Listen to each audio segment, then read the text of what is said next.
Welcome, Viking fans, and thank you for tuning in to the Skol State of Mind podcast. If you haven't already, please hit the notification bell and subscribe to the channel. I would really appreciate it. But let's get into it.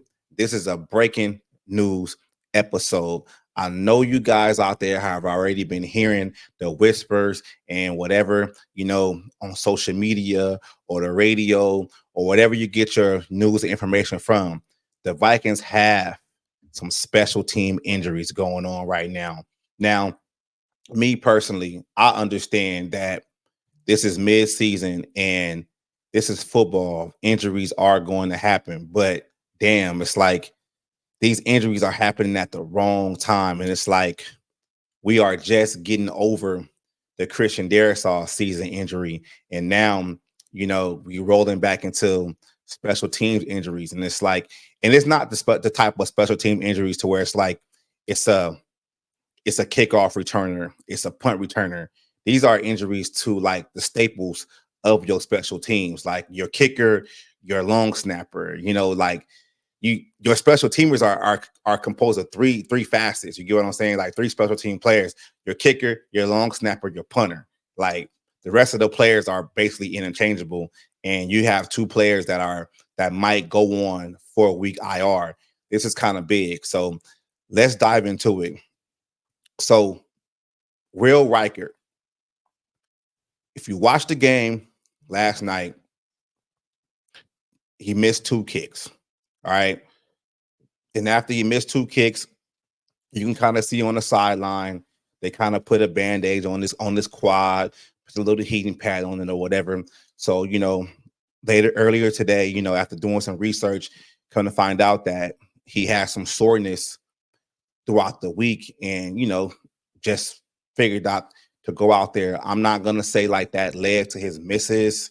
I'm not going to say that because we really don't know. But it's going to be interesting on that aspect to see how the NFL, sees that, because the NFL does not play with the injury situation. Like you have to report all injuries, even if it is like something that you might feel is minute, you still have to report it. So I don't know how, Kevin O'Connell or coaching staff is going to wiggle the way out of that. But that's a big deal because like real Reichard, before this last night's game, he's been automatic. Like he's made all his field goals outside of the two he missed, yesterday. And I'm seeing that they're going to bring in, some kickers, off the street and have a competition, to see if they actually need to replace them. By them saying they're going to do that, that leads me to believe that he might go on 4-week IR. And you guys know what that 4-week IR is basically like now. The rules have changed. He's not going to go on season-ending surgery. Like he's not going to be going for the season. He's just going to be gone for like 4 weeks, and then he can come back or whatever. But that's a tough loss, like because he's been automatic. Like that's a really tough loss, and I just feel like, man, it's like it's adversity, man. It's like it's going to make or break this team. Like some people think special teams is not important, but I was always taught, playing football when I was coming up, that the first play of the game is special teams play. So, that's just how I look at it. So let's talk about Andrew DePaulo. I mean, Andrew DePaulo, he's the long snapper. And doing my research and figuring out what's wrong with him, he has a hand injury. And Kevin O'Connell basically said that he's going to have a procedure, basically that surgery. And they already said he's going on 4-week IR. He's going on 4-week IR, so he's going to be gone. So they're going to have to bring in somebody to replace him. And what's kind of crazy about this situation with Andrew DePaulo is the backup long snapper is Nick Muse, and he's already on IR.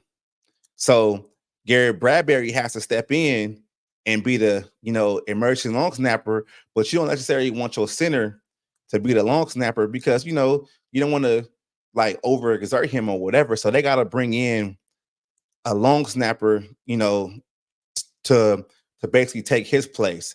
So like this is big. This is big. I mean, it's to me, it's big. Like damn, like what are we gonna do? They got to bring somebody in and try to, man, work them out and make sure they they know what they're doing. It's I think it can be done, but this is just adversity, man.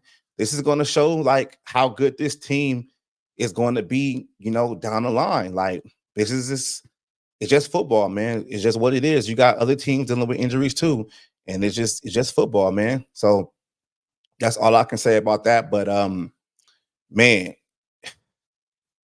dealing with Darisaul's injury, I mean, we still don't understand or know when Blake Cashman is going to be back. And I'm just thinking about it now. It's like, dang, maybe he shouldn't have went on the 4-week injured reserve. So man, it's just like, but the Minnesota Vikings, man, they got to fight through it. They got to fight through it. I mean, these next 4 weeks are really important, in my opinion, because you can make a run for the playoffs and solidify your spot, in the rankings. And, special teams are important. So it's going to be interesting to see who they bring in and how, they can vibe with this team. But, you guys already know how I ended. I appreciate you guys for, following the channel, liking the videos. Skol, baby.